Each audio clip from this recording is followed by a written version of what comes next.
Lalu malaikat Tuhan pergi dari Gilgal ke Bokhim dan berfirman, telah kutuntun kamu keluar dari Mesir, dan kubawa ke negeri yang kujanjikan dengan bersumpah kepada nenek moyangmu. Dan aku telah berfirman, aku tidak akan membatalkan perjanjianku dengan kamu untuk selama-lamanya. Tetapi janganlah kamu mengikat perjanjian dengan penduduk negeri ini. Mesbah mereka haruslah kamu robohkan. Tetapi kamu tidak mendengarkan firman-Ku. Mengapa kamu perbuat demikian? Lagi aku telah berfirman, aku tidak akan menghalau orang-orang itu dari depanmu, tetapi mereka akan menjadi musuh, dan segala allah mereka akan menjadi jerat bagimu. Setelah malaikat Tuhan mengucapkan firman itu kepada seluruh Israel, menangislah bangsa itu dengan keras. Maka tempat itu dinamai Bokhim. Lalu mereka mempersembahkan korban di sana kepada Tuhan. Setelah Yosua melepas bangsa itu pergi, maka pergilah orang Israel itu masing-masing ke milik pusakanya untuk memiliki negeri itu. Dan bangsa itu beribadah kepada Tuhan sepanjang zaman Yosua, dan sepanjang zaman para tua-tua yang hidup lebih lama daripada Yosua, dan yang telah melihat segenap perbuatan yang besar yang dilakukan Tuhan bagi orang Israel. Dan Yosua bin Nun, hamba Tuhan itu, mati pada umur 110 tahun.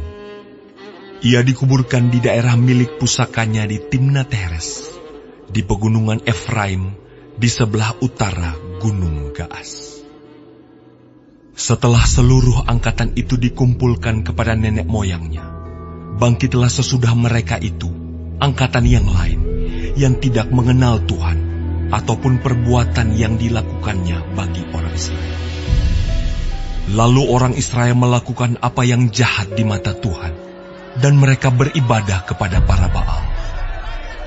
Mereka meninggalkan Tuhan, Allah nenek moyang mereka, yang telah membawa mereka keluar dari tanah Mesir, lalu mengikuti Allah lain dari antara Allah bangsa-bangsa di sekeliling mereka, dan sujud menyembah kepadanya, sehingga mereka menyakiti hati Tuhan.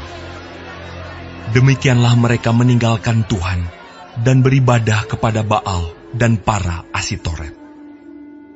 Maka bangkitlah murka Tuhan terhadap orang Israel. Ia menyerahkan mereka ke dalam tangan perampok dan menjual mereka kepada musuh di sekeliling mereka, sehingga mereka tidak sanggup lagi menghadapi musuh mereka.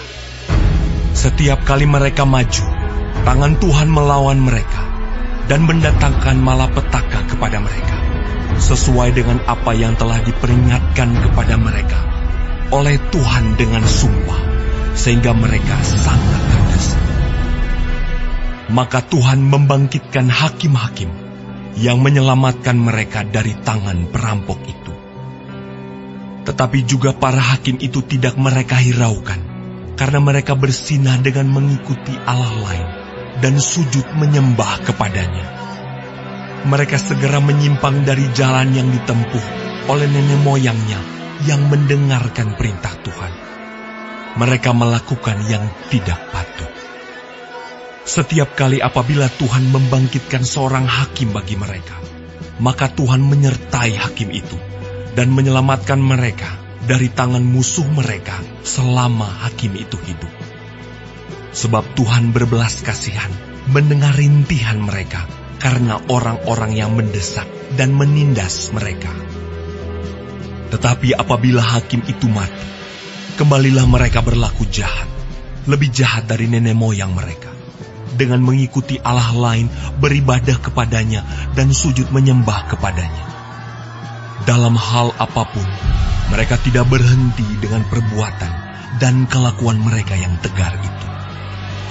Apabila murka Tuhan bangkit terhadap orang Israel, berfirmanlah Ia, karena bangsa ini melanggar perjanjian yang telah kuperintahkan kepada nenek moyang mereka, dan tidak mendengarkan firman-Ku.